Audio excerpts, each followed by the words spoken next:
So I know I said I wasn't going to do another review video, but I received this in the mail from my friends at Seals Family Farm.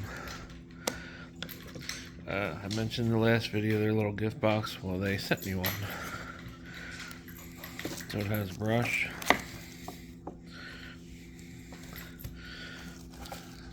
a new Beard Balm, Dark Obsession. Looking forward to that. I haven't tried this one yet.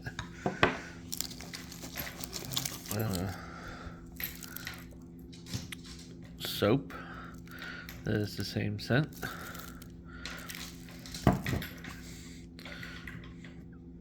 Peppermint lip balm, and their Cajun seasoning.